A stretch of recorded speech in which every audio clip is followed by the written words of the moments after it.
साथियों नमस्कार। ज्योतिष सिमगिर चैनल में आपका हार्दिक अभिनंदन है। तो आज का हमारा मुख्य विषय है कि 100% भाग्योदय के योग, या यूं कहें 100% राजयोग, ऐसे ग्रहों के होने से बनते हैं। ध्यान से देखिए, कुंडली में 100% की राजयोग कैसे होते हैं, भाग्योदयकारी ग्रह कैसे होते हैं, इस विषय पर हम विस्तार पूर्वक चर्चा करेंगे। तो इससे पहले मेरा आप लोगों से अनुरोध है कि आपने यदि अभी तक मेरा चैनल सब्सक्राइब नहीं किया तो अवश्य सब्सक्राइब करने का कष्ट करें, कीजिए। वीडियो को लाइक कीजिए, शेयर कीजिए। देखिए, आज हम देखेंगे कि कैसे ग्रहों के कुंडली में कैसे ग्रहों के होने से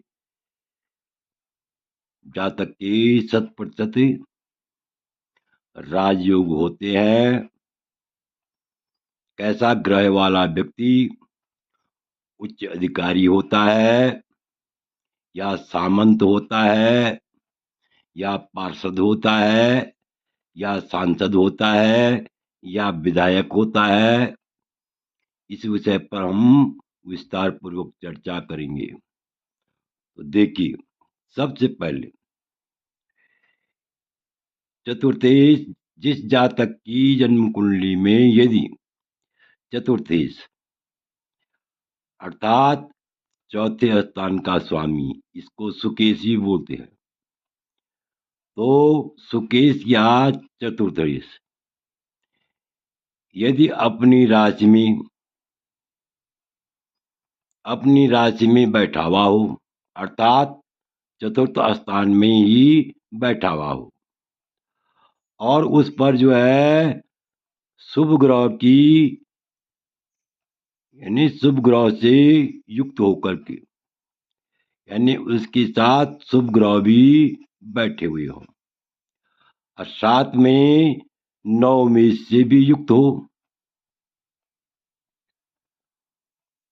आप समझ रहे होंगे, यानी चतुर्थेश चौथे भाव का स्वामी यदि चौथे भाव में ही बैठा हुआ हो,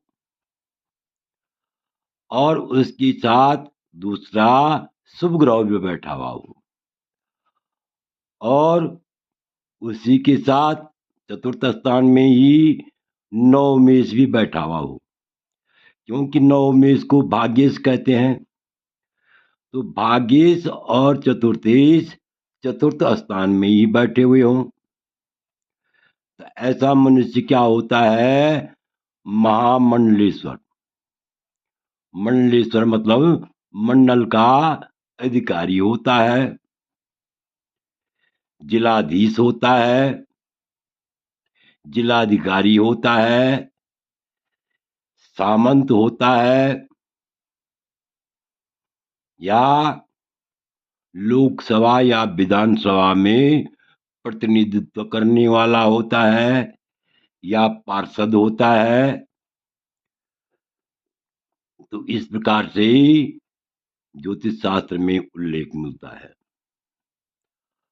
और आगे भी लिखा हुआ है, यदि चतुर्थेश लग्न में हो, चतुर्थेश चतुर्थ स्थान में न हो, अगर चतुर्थेश कहाँ हो, लग्न में हो, और उसे बृहस्पति पूर्ण दृष्टि देखता हो, अर्थात पूर्ण दृष्टि क्या होती है ग्रह की, नव पंचम दृष्टि होती है। सात दृष्टि नव पंचमी बलवती प्रत्यक्षता स्नेदा।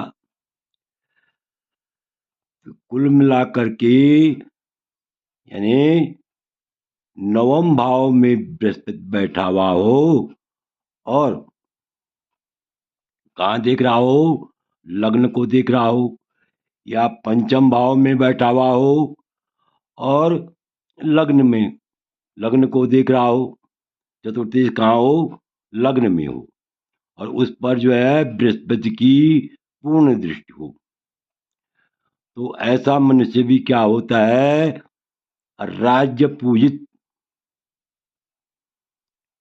अर्थात राज से सम्मानित, राज सम्मानित, अर्थात उच्च पद प्राप्त करने वाला सर्वोच्च अधिकारी होता है, लोक प्रसिद्ध होता है और लोकप्रिय होता है।